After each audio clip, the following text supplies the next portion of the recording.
Hello students, in this video we will be discussing the allotment procedure of shares. Okay, so we have already discussed about a few things about the allotment and the application, right?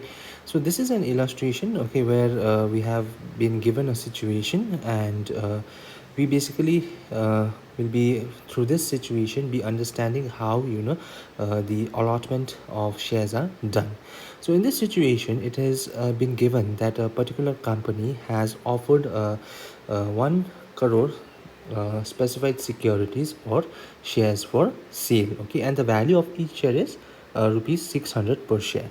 All right, so it has also been provided to us that the specified securities or the shares that are on offer for retail investors category is 35 lakh specified securities. So this means that like for retail investors, okay, the total number of shares that is actually on offer is 35 lakh shares. So normally when a company they offer shares for sale, they divide it into different categories. So for instance, in this case the total number of shares that is actually being offered is 1 crore. So these 1 crore shares will be further divided amongst different categories, okay, that is retail investors category. Retail investors are individuals like you and me, okay. So like tomorrow if we want to purchase certain shares, we will be considered as retail investors. And then there are institutional investors. Institutional investors are like banks and other financial institutions, okay, who collect money from individuals and pool their money together, and then they make investments with that money, okay. That becomes your institutional investors. Then there are foreign investors, okay, like people who are from outside the country, okay. There are other foreign institutions who basically make investments in another country. That is known as foreign investor category, okay. So accordingly for different categories they divide the number of shares available to each category, okay. So for in this case what is stated is that for retail investors the number of shares that is available is 35 lakhs. So now it is stated that the issue is oversubscribed by 2.5 times, whereas the retail investors category is oversubscribed by 4 times. So oversubscribed or oversubscription basically is a situation where the number of applications that is received, okay, that is more than the number of shares that is available. For instance, out here what is the total number of shares available? That is 1 crore, right? So that means the total number of applications that is received is more than 1 crore shares, okay, for more than 1 crore shares. So it is stated that it has been subscribed by 2.5 times. That means the total number of subscriptions is more is for the applications received in total is for 2 crore and 2.5 crore shares, okay. And similarly it is stated that the retail investor category is oversubscribed by 4 times. So that means the total number of shares available for retail investors was 35 lakhs. So it has been subscribed by more than 4 times. It has been the applications received is more than 35 lakhs, that is, and it's stated that it is 4 times more. So that means it is the total number of shares that is applied. The applications received is for 140 lakh shares, okay. So now the company needs to follow a certain procedure for allotment, isn't it? Like there are certain rules that we discussed in the previous class, and I told you that each applicant of shares must receive at least a minimum size or a minimum lot, and then whatever the remaining shares is there, that is to be distributed on a proportionate basis. So the issuer decides, okay. It is stated that in this particular company the minimum lot size is of 20 shares.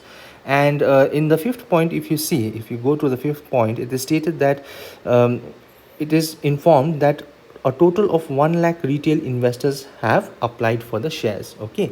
So 1 lakh investors have applied in a varying number of bid lots. So that means somebody has applied for 20 shares, somebody for 40, somebody for 80, and similarly in different lot sizes. So Out of that 1 lakh investors, if you go to point 6, out of that 1 lakh investors, we are provided with details of 5 investors, that is Mr. A, B, C, D and E, who have applied for 320. B has applied for 220, C for 120, D for 60 and E for 20 shares.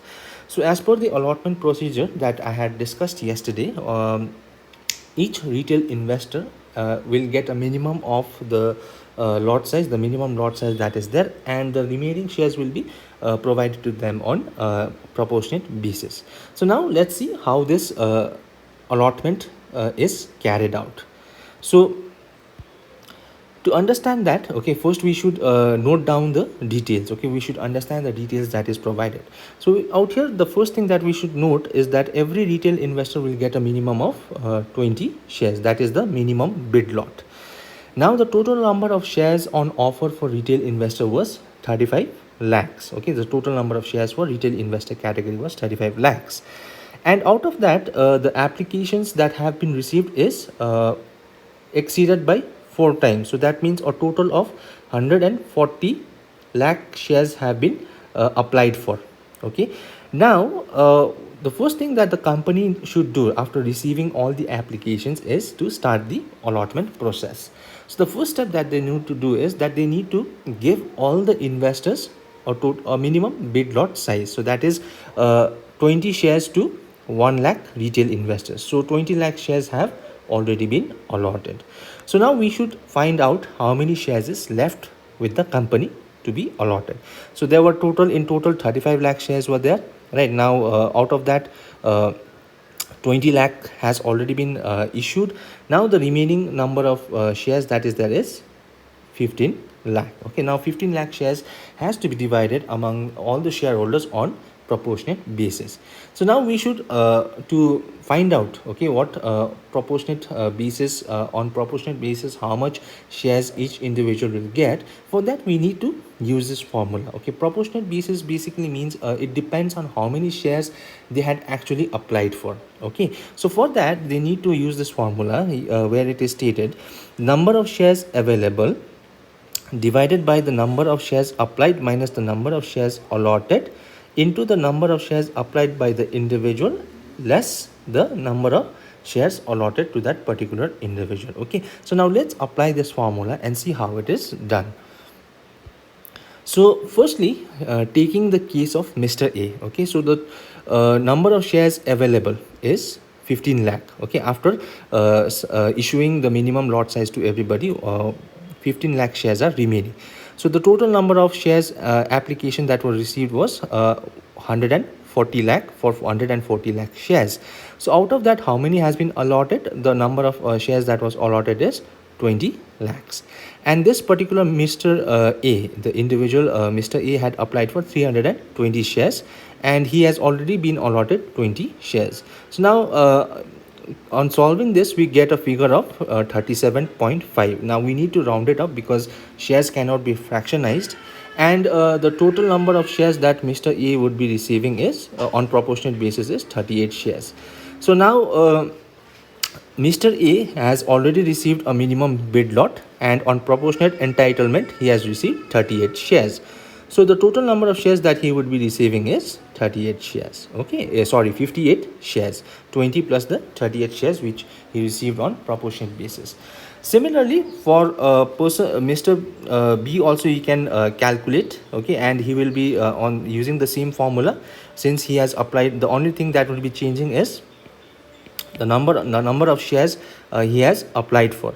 Okay, so he has basically applied for 120 shares and 20 shares has already been allotted to him, and then on proportionate basis when you calculate, the figure comes up to 25 shares.